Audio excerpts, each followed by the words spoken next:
of it really is just a lack of education and awareness. Like lots of people just don't know, especially if you're in like, you know, a small town in Ontario where like there's like one Asian family, or like, you know what I mean? Like people just, their world is, they're living in a different world. And so like I just think that it's doing people a disservice, especially in an arts context, to not create opportunity for learning and engagement with like why this is not okay.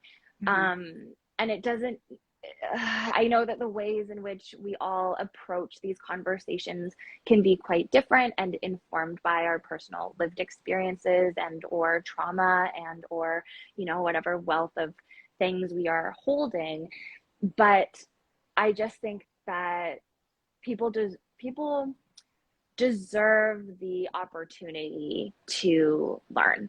And I think dance is one of the amazing ways we can do that, because I think it's also important, like, okay, say you want to do, you hear this piece of music and you're like, oh, it's so beautiful, like it sounds Asian-y, and it's like, I'm gonna, you know, there's, and then you have this like, this is your moment, you can like choose to make up moves that also feel or look Asian-y, or ding ding ding, you can like go the other way, which is like, dig in a little bit, where is this music from, who made it, like, you know, what kind of dance usually goes to it, are you allowed to, is it sacred, like, you know, and or who can you hire to authentically bring this movement or vision, like, you know, to life in a way that doesn't take over or take away or appropriate. So like, it's just, we can't, it's not like a hard no, it's like, let's figure out how we can do this in a way that like uplifts and amplifies those who are the original creators. Yeah, so it's I think there's a lot of, right, instead of opportunity, it's not, yeah. No, that's the thing, right? I think if you approach a piece that you're not sure of, instead of shying away or just kind of guessing, I think it's taking the time to learn and reach out to people that might have, I guess, resources. I don't know if resource is the right word, but just because you know, I don't want it to turn into, oh well, this piece is not for me, so I'm just going to not explore it, right? Because that's exactly that's just not what we hope to promote.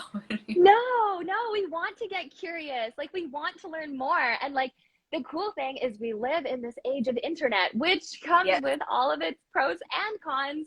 But one of the pros is the like wealth of information and connections and people that we can find and talk to and, you know, pay or hire, right? Like, so yeah. It's true.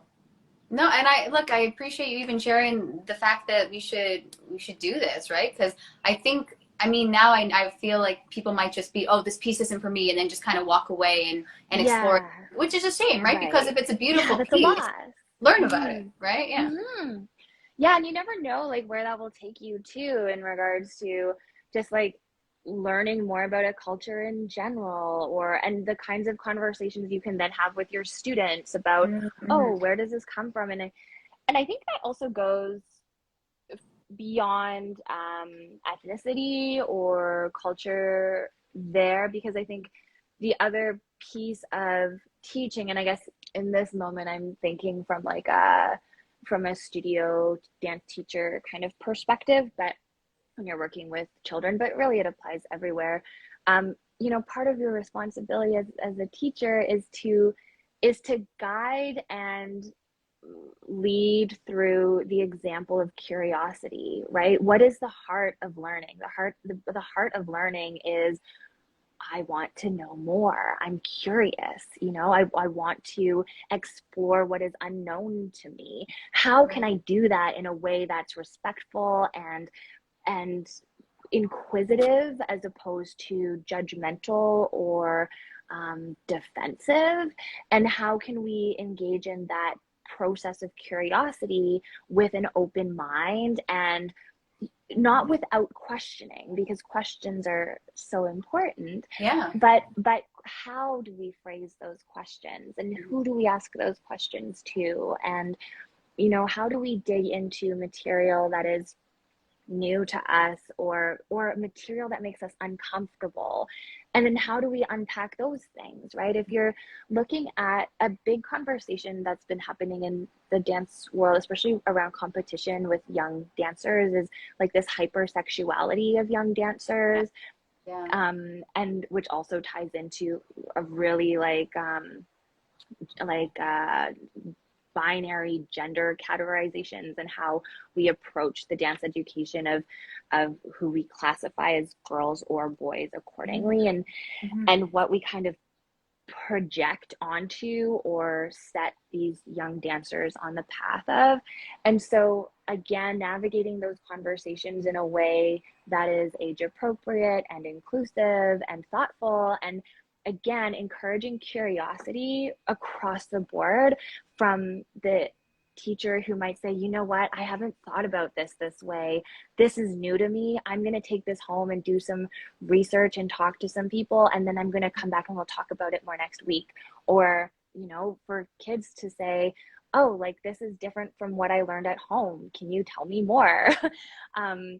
I know they're hard conversations to have, but I think, again, especially in arts, like it's really interesting to me because I think those, I believe every human needs art in some way, shape, or form. It is integral to survival and expression and health and life. Like it makes life beautiful. It makes life possible. When everything feels like the world is on fire, we take solace in art, be it music or paintings or movies, anything, right? And so how do we make sure that we are creating safe spaces for people to develop relationships with art? Because I remember, I don't know the exact statistic, but I know there's been research on, you know, how people experience harm when it comes to creativity in their like childhood. And so many people, they just, it's an easy place to feel shame because it's because it's so vulnerable. So, right, you're giving so much of yourself, and then when you get a rejection of any kind, even if it's unintentional, you just kind of die a little on the inside, and for sure, it's terrible.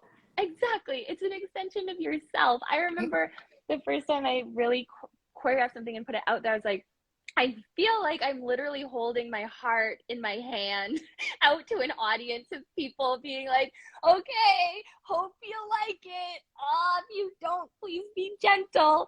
And so again, as teachers, but also as parents or just people who are engaging with someone else's art, you don't have to like it, but we do need to respect, and again, to a degree, depending on what the art is and if there's like harm that's caused by fair. it, sure.